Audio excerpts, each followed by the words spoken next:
परम संत अपने आश्रम में रहते सहते जिस आश्रम में वो है, क्या उस एक आश्रम के अलावा अपने ही वचनों के खिलाफ क्या वो परम संत कहीं दूसरा आश्रम खोलने का आदेश देगा? क्या वो परम संत आज हिसार जेल से जगह जगह इन्होंने जो ये फर्जी आश्रम खोल दिए हैं, एक एक स्टेट में इन्होंने एक एक जिले में, क्या वो परम संत अपने ही सत्संग के खिलाफ अपने ही वचन को काटता हुआ आज फर्जी आश्रम खोलने का आदेश देगा?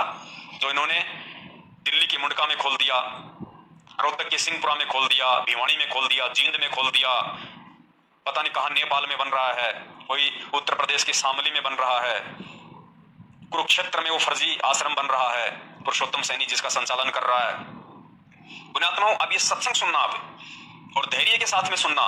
वो तमाम आत्माएं सुने जो नाम दीक्षा ले चुकी हैं, जो ऑनलाइन नाम दीक्षा ले चुकी हैं, उनके लिए भी विशेष वीडियो है आगे, ऑनलाइन वालों के लिए भी किस प्रकार से आप लोगों के साथ में मजाक किया गया है। तो सुनिए पहले पूज्य गुरुदेव जी का ये सत्संग, जिसमें परमात्मा कह रहे हैं कि ये भक्ति मार्ग है, कोई बालकों का काम नहीं है। ये संत हो गए जगह जगह, इनमें राग द्वेष भरा पड़ा है। एक संत का एक एक शहर में 25-25 आश्रम। गुरुदेव कह रहे हैं कि एक ही संत के, एक ही पंथ के, एक ही शहर में 25-25 आश्रम। ये संत हैं, ये बच्चों वाले काम कर रखे हैं इन लोगों ने। फिर गुरुदेव ने कहा कि संत होता है एक आश्रम बना हुआ है, केवल एक आश्रम बना हुआ है, उसी में प्यार से रहे, उसमें प्रेम से रहे। इन्होंने 25-25 आश्रम खोल लिए, 25-25 संचालन बन गए।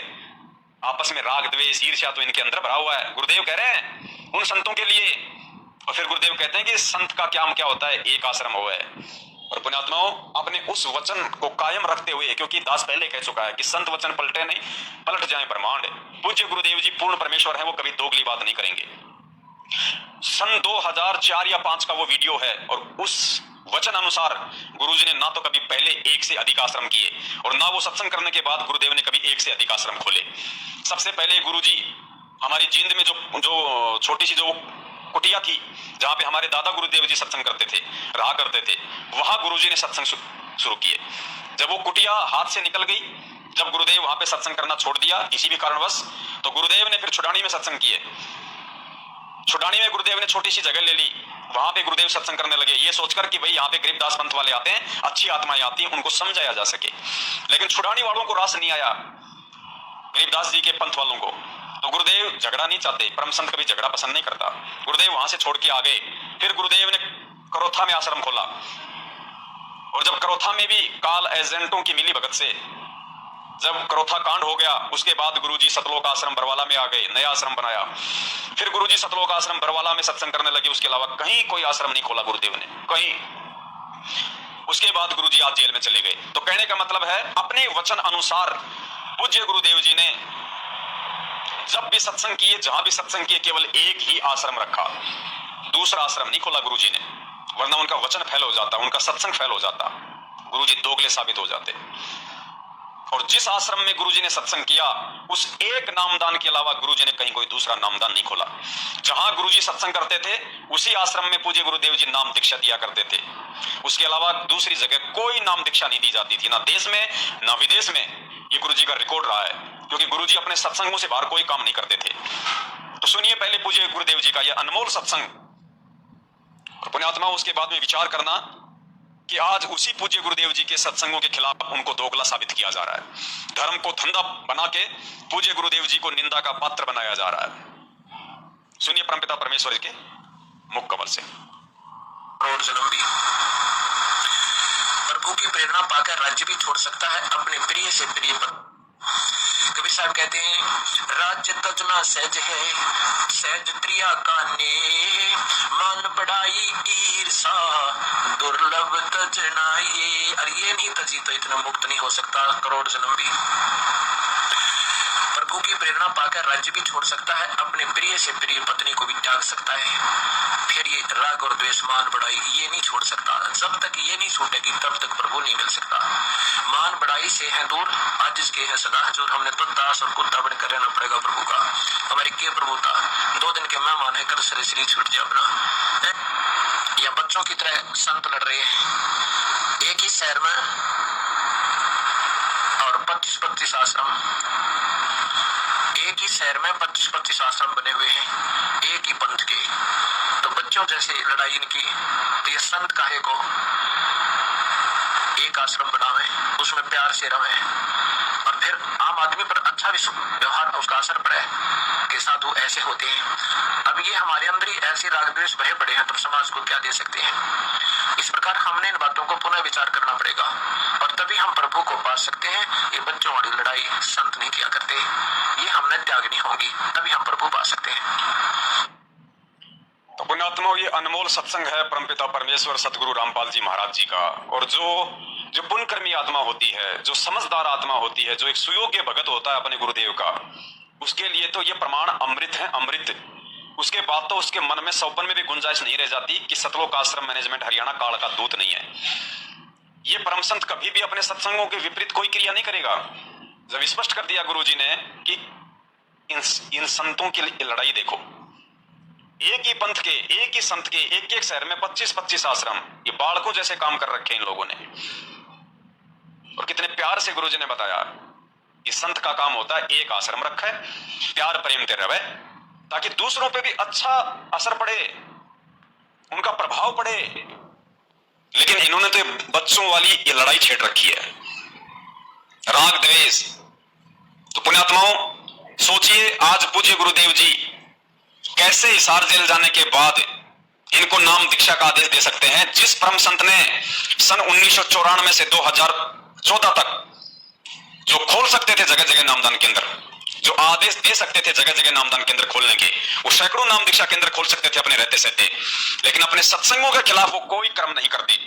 तो सोचिए, आज उनके जेल जाने के बाद में जो 600-700 की संख्या में इन्होंने देश विदेश में धर्म को धंधा बना के, भोली आत्माओं को गुरुजी का आदेश बता के गुमराह करके जो अपना धार्मिक धंधा सेट कर लिया है, अरबों खरबों में भगत समाज को लूट चुके हैं, आम की तरह उनको चूस के फेंक दिया है, ये किसका आदेश हो सकता है?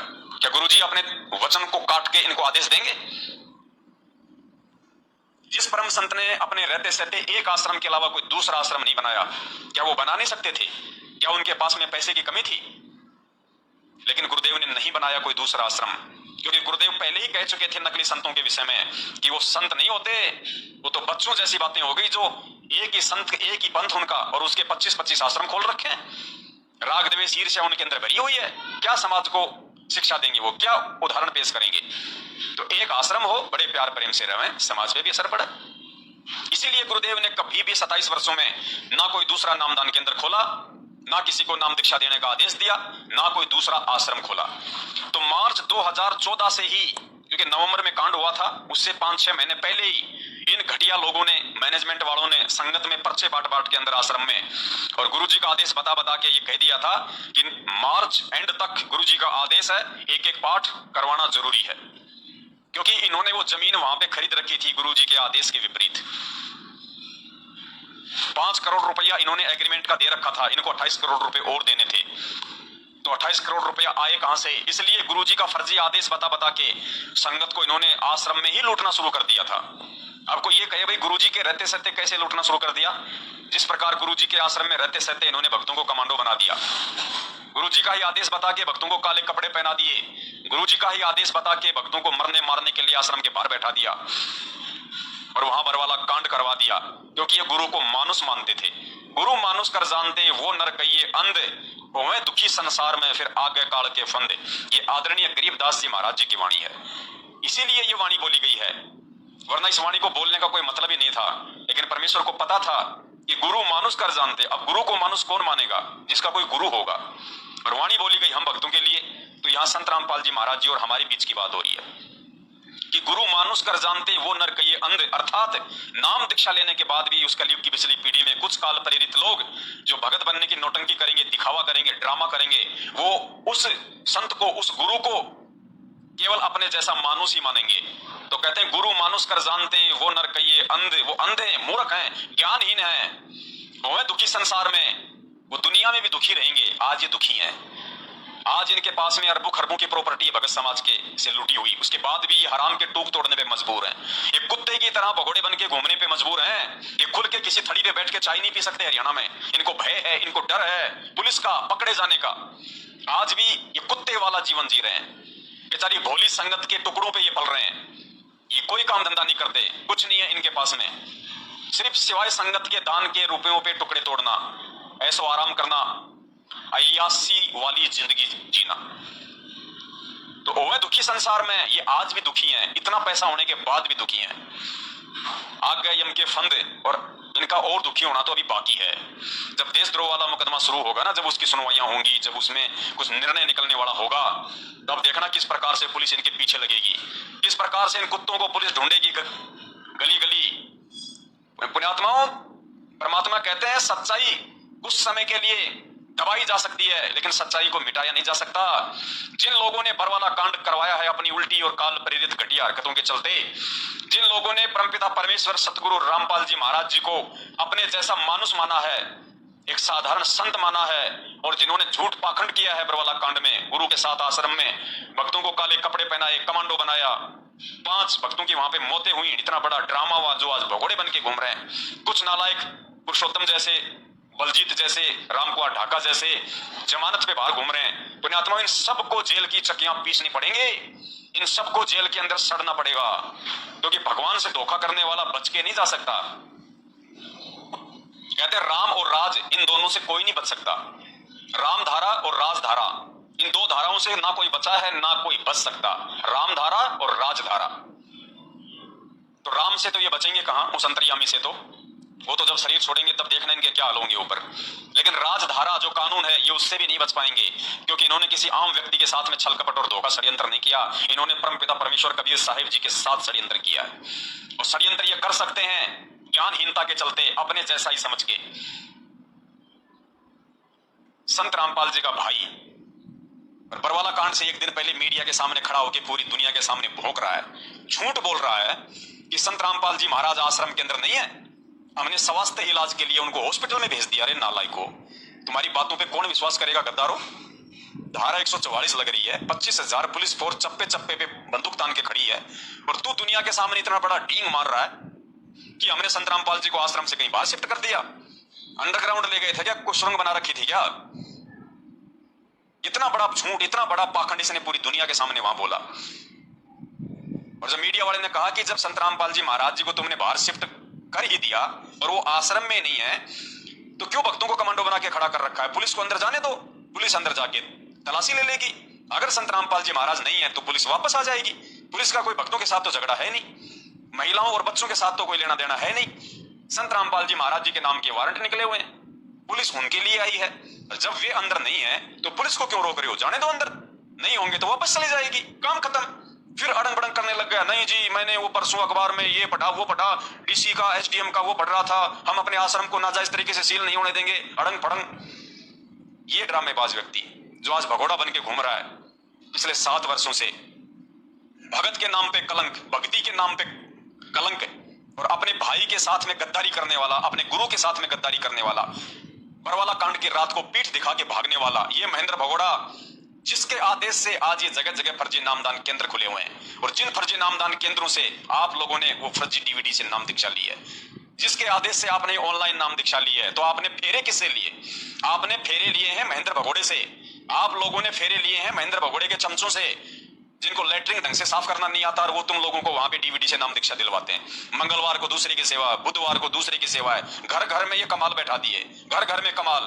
अरे गुरु आदेश देगा किसी एक को देगा, 500 नामदान केंद्रों पे कोई 5,000 लोग नाम दे रहे हैं, 5